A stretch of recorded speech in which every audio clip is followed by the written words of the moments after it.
Hello, and welcome to the Queen's Access podcast. It's so lovely to have you here, and I hope you find this a useful resource in learning more about life at Oxford, but more specifically about life at the Queen's College. My guests this week are all medics. They are Bethan Storey and Annie Roberts, who've both just finished their first year, and Beinn Khulusi, who's just finished his third year. They'll talk us through what it's like to apply to study medicine at Oxford, and then what it's like to actually study here. My apologies for any poor audio. These interviews have all been conducted over Zoom and the internet connection isn't always completely reliable. For a transcript of this episode, please visit the Queen's website. I hope you enjoy.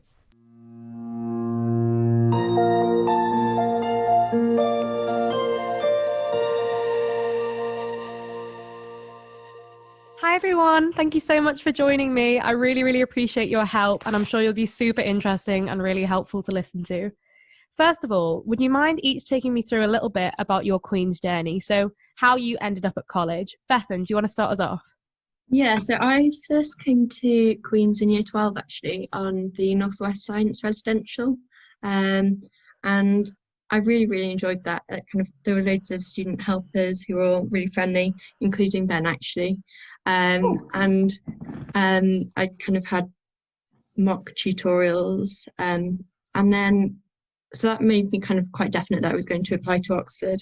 And I looked around lots of other colleges and they were kind of all really lovely, but I couldn't pick, so I just went for Queen's because I knew a bit more about it, and here I am, I guess. Oh, fantastic. Ben, what about you? So I had actually never visited Queen's before I applied. So I knew I wanted to apply for medicine to somewhere, and I sort of, after coming to Oxford and listening to the talk in the medical school from some of the tutors and stuff like that, I knew I wanted to come to Oxford because of sort of like the science basis of the course really interested me and stuff like that. But I didn't really know much about colleges. So I just kind of wandered around the city for the whole day and visited like 3 or 4 really inefficiently. But then I went on, when it came to sort of doing UCAS and stuff like that, I looked on the internet at all the different colleges. Queen's had a really cool logo and like the name is pretty cool. So I was just like, yeah, I'll apply there. But I think I always say to people on open days, choosing colleges is a very sort of arbitrary choice, because wherever people end up, they always tell you their college is the best college. I mean, they're obviously wrong because Queen's is the best college, but it just goes to show how like everyone can fit in like wherever you end up. But yeah, so glad I came to Queen's.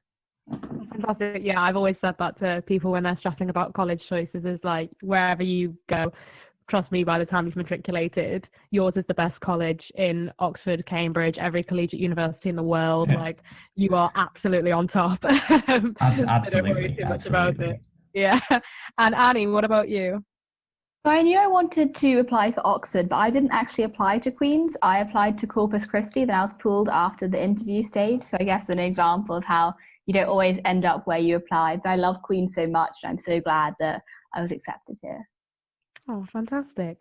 So if each of you could take me through a little bit about what a week in your life looks like at Oxford. So obviously you do all do the same course, which is a first on this podcast.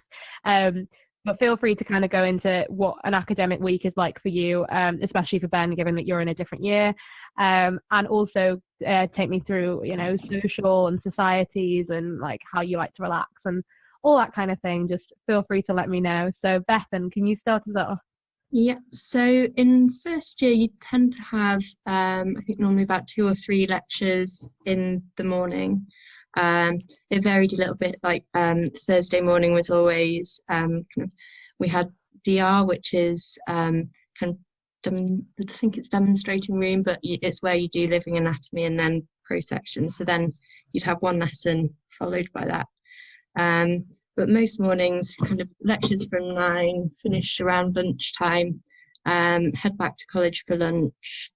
And then the afternoon, unless you had a tutorial, which we'd normally have 2 a week, was your time to kind of do research for your essays or revise if you were that way inclined.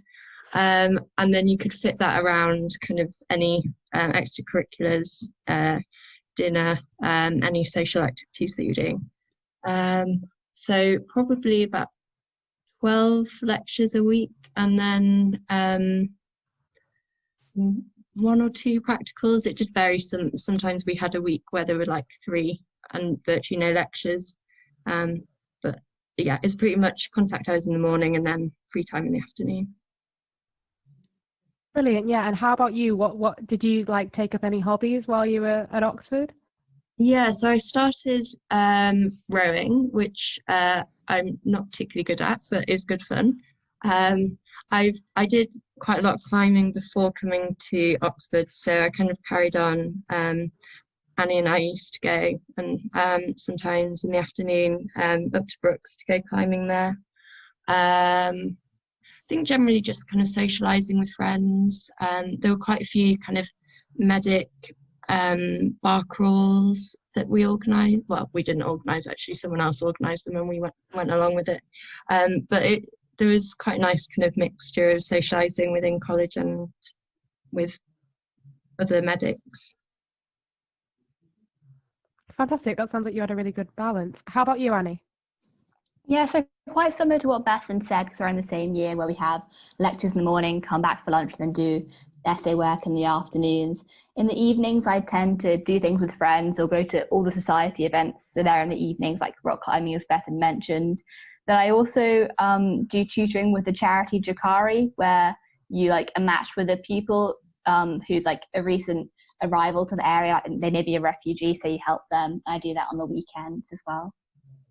Fantastic. And Ben, what about you? So my sort of, obviously I'm listening to what those guys are saying. I remember the first 2 years of the course, as obviously I did exactly the same as those guys. But so I've just finished my 3rd year, which for medicine is a bit different. It's called the Final Honours School Year, or FHS. And it's a really sort of cool addition to the course, because it's like the intercalated year, as they call it as other unis, but every medic does it here. So you have a lot more freedom to do sort of academic things that interest you. So over the last year, I maybe had 3 or 4 lectures per week, which was quite nice, because you've got lots of time in between these lectures to read around them and sort of get really deep into the subject matter. You book your own tutorials, which was a really nice addition to the course. So if there's a tutor at a different college that you really want to sort of have an hour's one-on-one or two-on-one about a certain topic with, there's a really good opportunity to get involved in that. And yeah, just generally quite a chill year, but because you can direct yourself just at things you're really, really interested in, a really, really interesting year. I've also spent a lot of time working in the sort of lab environment. So I spent a term working 9 to 5 in a cancer research lab as part of the intercalated degree, which was really cool, really, really good experience. I am one of the clumsiest people you'll ever meet, so I wasn't necessarily particularly good at it, but it was a really amazing sort of opportunity to be able to see how cancer research gets done, and to even do some of it myself and produce a unique sort of piece of original research. So yeah, just a lot more freedom in the 3rd year as compared to the first 2 years of the course. That sounds so interesting, and like it's such a good opportunity to really, really get an in-depth into what you specifically are interested in. I think that's a really unique thing. I've not heard of anything like that before. Yeah, it's pretty cool. Yeah, so we've talked a little bit about the course itself, but we should probably address like actually getting in. So Annie, do you mind taking us through a little bit about how the interview process works for medics? Yeah, so for medicine, you're interviewed at 2 colleges, and generally the college you apply to, you'll have an interview there on the first day, and they'll put you up and give you dinner and put on something in the evening like a quiz. And then on the second day, you have an interview at your other college, the one you didn't apply to, but you're given it randomly. I'd say most colleges will have one more clinical interview. So I was asked like a question about a patient, which was ethical, then also something about NHS structures. and then your other interview is going to be more based around science, so lots of diagrams with graphs and sort of extrapolating your A-level biology and chemistry knowledge to try and apply it in new scenarios, which can be a bit daunting because you'll hear the question, you've got no idea how it relates to anything else you know, but you just have to, I think the most important thing is to explain your logic and what you think might be happening, because then they get a sense of your thought process. Although I would say that not all the colleges do sort of a split interview, and some may mix up the clinical versus scientific content throughout both interviews, so I would be aware of that. Okay, fantastic. Thank you so much. So for each of you, could you just tell me a little bit about what your experience of sitting the BMAT was like, and maybe what advice you'd give to somebody who was preparing to take that exam? Ben, can you start us off, please? So easy advice to give. Just practice, and practice under time pressure. So there's a lot of free resources on the internet, so free practice quizzes, stuff like that. I would definitely get involved with that, because the absolutely the hardest aspect of the BMAT is the time pressure, as I remember it. I think especially the science section, if you didn't do GCSE math, if you didn't do GCSE physics, definitely brush up on how to solve the different types of physics problems under time pressure. And also don't forget about the essay. So the essay section is probably sort of often forgotten about by candidates preparing, but it's just as important as the other two sections. So I would advise sort of maybe reading around the news a bit, having a look at what the hot debates and topics are in sort of news in medicine and science at the time of taking your exam. And you don't have to practice sort of lots of times writing the essay, because it's, writing a page of A4 on a topic is quite time consuming. But I would definitely sort of maybe once or twice before you take the actual exam, just make sure you get a feel for A, sort of the type of content that you want to include and sort of the style of your writing, and B, just how much writing you can fit onto one side of A4, because that's definitely something that can catch you out. Brilliant. Thank you, Ben. That's really good advice, I feel. Annie, what about you? Yeah, so as Ben said, I'd say it's very important to practice, because just getting used to the exam format and the kind of questions they may ask is a big part of it. So I think maybe start practicing early. Another thing I'd say for the essay is you could see if any of your teachers would be happy to have a look at it, because my biology teacher looked at one or two of the practice essays I'd done to give some feedback on that, so that was really helpful. And also my final tip is that it's a really hard exam, so when you start, don't be disappointed if you only get like half marks or worse. I did so badly at the beginning, but just remember that everyone else is finding it super difficult. Oh, great, thank you. And Bethan, what about you? I think the same thing about just practicing as many questions as you can get your hands on is the most important thing. And if you are kind of struggling to find enough questions, the kind of critical thinking section of the BMAT is almost exactly the same as the thinking skills assessment questions. So you can kind of borrow some questions, you can practice some of those questions as well, because that opens up a whole other kind of bank. And the other thing is, for the science section, there's a specification available, so you can go, it's kind of in a textbook format, so you can go right through that. There's kind of a few odd things that it says are GCSE knowledge, and like the kidney, which I hadn't done at GCSE, and we hadn't done yet at A level. So by going through the spec, you can pick up those areas and then make sure you know enough about them for it. Yeah, great. As somebody who sat the TSA, I can tell you that there are a stupid number of practice papers available for that. That was what a lot of my early year 13 was spent doing. So yeah, there's definitely a lot of TSA resources if you do run out of BMAT resources.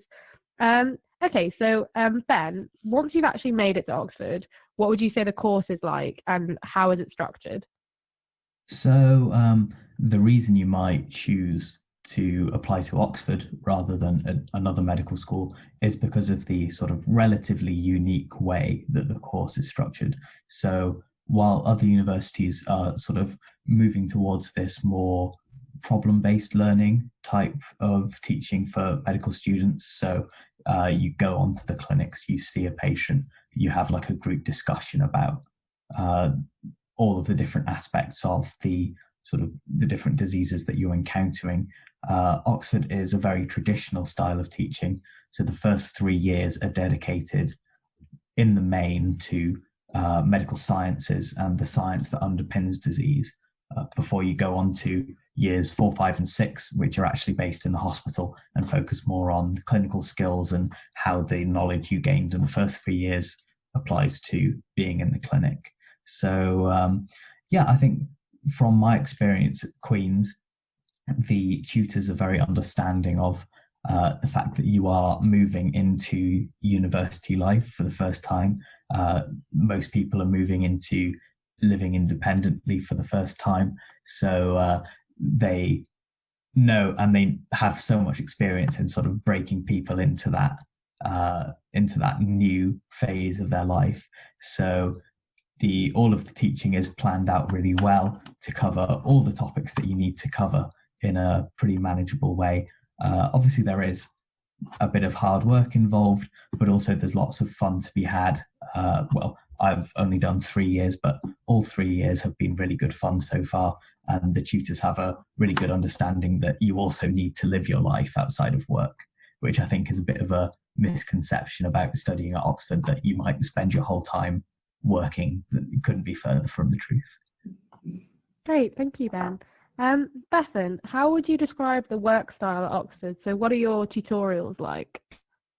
So it kind of all fits in with the structure of medicine at Oxford being preclinical first and then clinical. So in the first couple of years, the work is almost entirely through essays, and you normally get one essay per tutorial. So your tutor would, a couple of weeks before the tutorial, send you a title, which is normally kind of asking you to describe or explain some kind of medical concept, which normally ties in with what you're doing in lectures at the time. So you kind of write your essay on that, which is, the core of it is kind of pure science, but in order to get to the top marks, you have to be putting in kind of clinical examples of where it's relevant, and kind of some trials and clinical kind of studies, that kind of thing.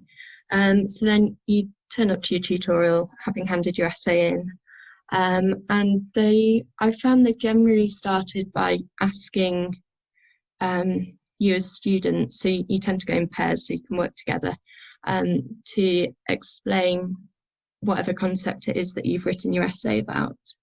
And then if there are any areas where maybe you'd slightly misunderstood something, or you hadn't gone into quite enough detail, the tutor would kind of direct you towards those, and you'd expand upon them and talk about them in a bit more depth, which means that they kind of, even though so if you've got 6 medics and you're having tutorials in pairs, although they're all on the same vague topic, they do go down kind of different routes. So they're all kind of unique to you. And then they may also, the tutors sometimes bring, say, a journal article for you to have a look at, or they might ask you to draw some diagrams to help just with discussion. But I've always found them quite relaxed, and they're definitely one of the bits of the course that I really, really enjoy. Just being able to have quite an informal chat about whatever it is you've been reading about, and I always find the things I've written essays on, I understand so much better than anything I've just had a lecture on. So yeah, I would highly recommend. Fantastic, thank you so much, and thank you guys. I feel like that gave a really good description of kind of the ins and outs of the course. I know that Bethan and Ben are also ambassadors on the Ambassador platform, which can be found under the Meet Our Students tab of the Queen's website. So I'm sure even after this fantastic relay of information, if you still have any questions, I'm sure they'd be happy for you to contact them with any questions through that platform. Okay, brilliant. So as a closing question, I'd just like to ask you each, what is your favourite thing about college and why? Annie, would you be able to start us off? So I think my favourite thing would be college lunches, because you all come back, it's about 1 o'clock, we've had like 3 lectures, my brain's utterly exhausted. And it's so nice just to be able to sit down, see all your friends from all different subjects, because everyone goes for lunch together, to the chat about your day and how it's going. And also the food's very yummy. I love potatoes. I once saw 5 types of potato on offer, so it's just the best experience for me. And it's not too expensive either, so it's a winner. That's brilliant. Carb loading at lunch. I love that. Bethan, how about you?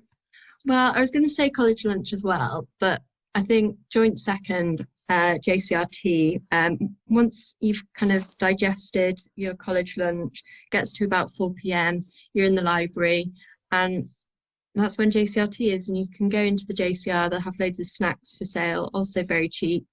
Perfect excuse to get out of the library, have a chat with friends, eat some more. There's a bit of a theme there, but yeah. I'd say JCRT and college food in general. Oh, fantastic. And Ben, what about you? So my top 2 favourite things have now been taken. So I'm going to go with number 3 being the beer cellar. We have an absolutely cracking college bar, and I've visited a few college bars, and I can say categorically ours is the best. It's a great place to hang out, whether you're a sort of drink alcohol or not. It's a great place to hang out with your friends. We've got sort of pool, darts, quiz machine, jukebox, which is usually a point of contention, sort of just playing Sweet Caroline on repeat, etc. And we also have our bop stand there. So bops are like fancy dress parties. There's usually a theme, which is a really bad pun, and everyone makes really bad DIY fancy dress, and all the music is really bad student DJing. So yeah, it's just really cheesy, really good fun for everyone. It's a great time for everyone in college to sort of come together. Oh yeah, fantastic. Thank you all so much. That was super interesting, and I'm sure everybody who listened found that really, really helpful. You've all been great. I really appreciate your support, and I'll speak to you all soon.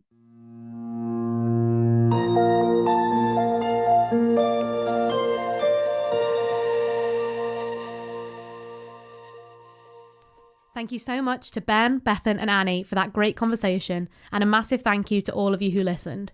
There are loads more Access resources on the Queen's College website at www.queens.ox.ac.uk/access-outreach, and you can find out more about the college in general through its website, Twitter and Instagram, including on the Access Twitter @Queens Outreach.